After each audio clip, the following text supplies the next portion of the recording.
Welcome back my YouTube channel SK Jhand associates. आज का जो हमारा टॉपिक है वो टॉपिक है स्पेशली कि पिता के द्वारा अगर वसीयत न बनाया गया हो और पिता की मृत्यु हो जाती है तो पुत्रों के बीच संपत्ति का बंटवारा कैसे किया जाएगा और संपत्ति का नामांतरण कैसे होगा। बहुत से लोगों का सवाल मेरे पास आया हुआ था इससे रिलेटेड, तो आज मैं आपको इसी के बारे में बताऊंगा।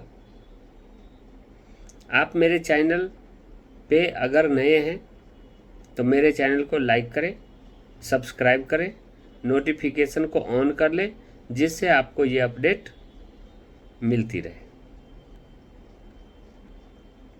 अब बढ़ते हैं आगे और आपको बताते हैं।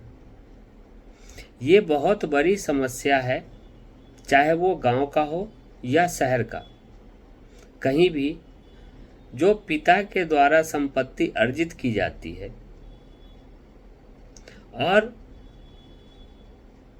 पुत्र कई होते हैं, उस समय में ये समस्या और ज़्यादा बढ़ जाती है, क्योंकि संपत्ति का बंटवारा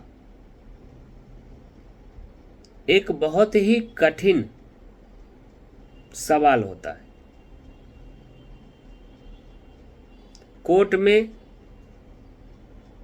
लाखों की संख्या में इस संपत्ति बंटवारे से रिलेटेड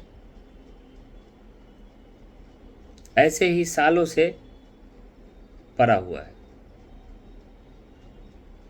तो इसी समस्या को किस तरह से निपटा जाए और इसका समाधान कैसे निकाला जाए, इसके बारे में मैं आपको बताऊंगा। अगर ग्रामीण क्षेत्र की प्रॉपर्टी है, जमीन है, खेत है,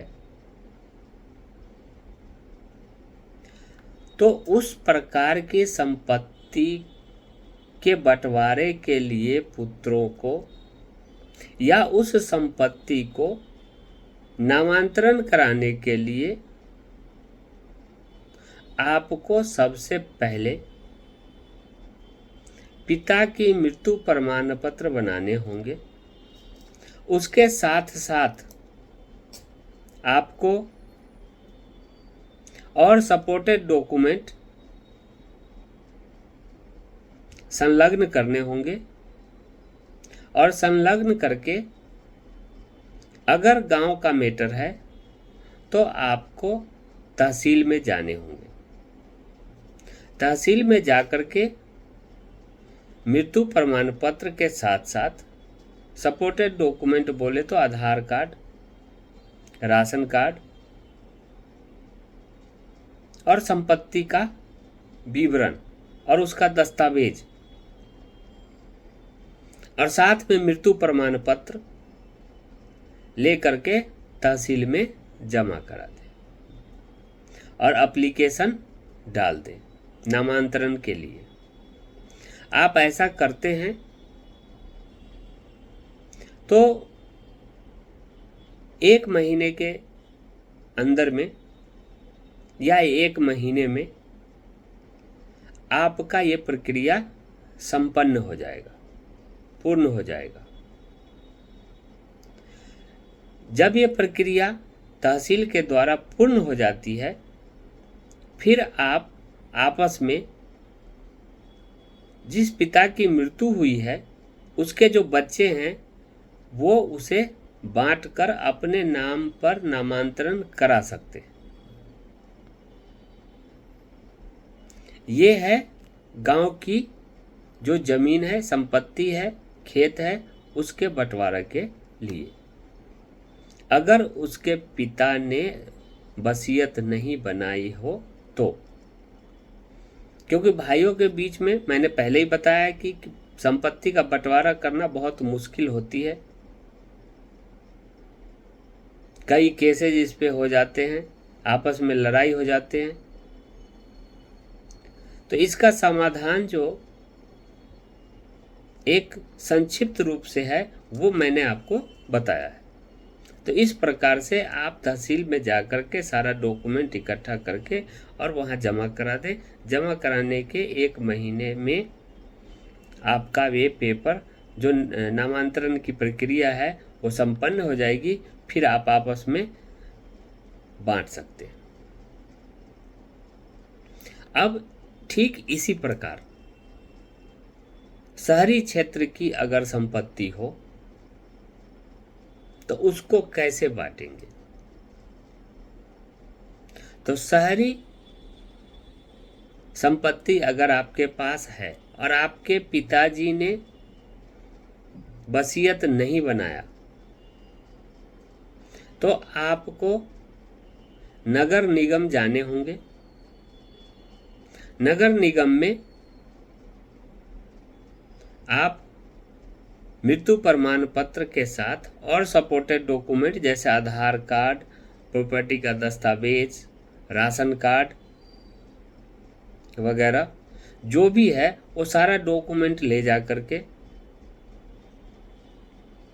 नगर निगम में और एप्लीकेशन डाल दे, एप्लीकेशन फाइल कर दे। एप्लीकेशन में आप दर्शाएंगे कि आपके पिता की मृत्यु हो चुकी है और संपत्ति का नामांतरण कराने हैं। मृत्यु प्रमाण पत्र के साथ और जो भी सपोर्टेड डॉक्यूमेंट है उसे संलग्न करके वहाँ पर जो फीस जमा करने होते हैं वो फीस आप जमा कर दें। जमा करके आप 1 महीने तक इंतजार करें। 1 महीने बाद ये प्रक्रिया पूर्ण हो जाएगी और ये प्रक्रिया पूर्ण हो जाने के बाद सेम वही बात जो गांव में तहसील में जाकर के करना था यहाँ से भी आपको हो जाएगा। आप उस संपत्ति को भाइयों के बीच बंटवारा कर सकते हैं, उसमें कोई प्रकार की कठिनाई नहीं होगी और नामांतरण हो जाएगा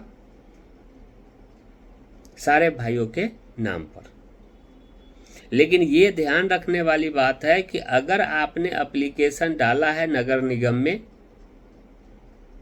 और कोई उसका विरोध करने वाला न हो, अगर कोई व्यक्ति नामांतरण कराने की एप्लीकेशन आपने डाला है और उसकी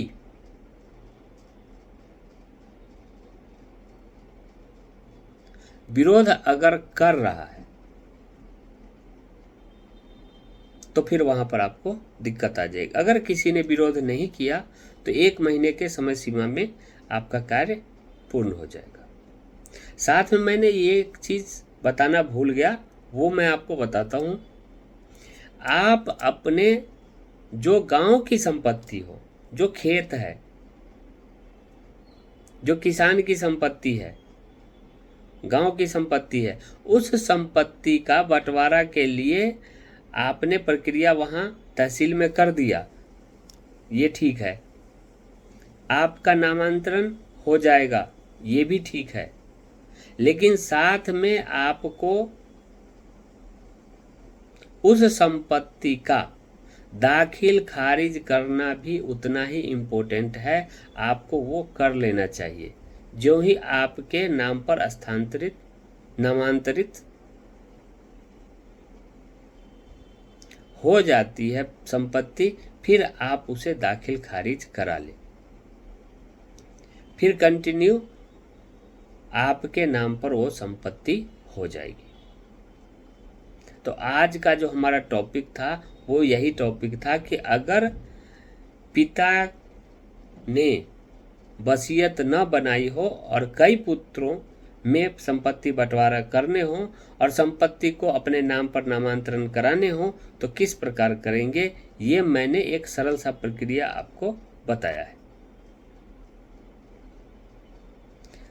तो मैं फिर से आपको बता देता हूँ, अगर आप नए हैं मेरे चैनल पर तो मेरे चैनल को लाइक करें, सब्सक्राइब करें, नोटिफिकेशन को ऑन कर लें, जिससे आपको इस तरह की अपडेट मिलती रहे। Okay, thank you.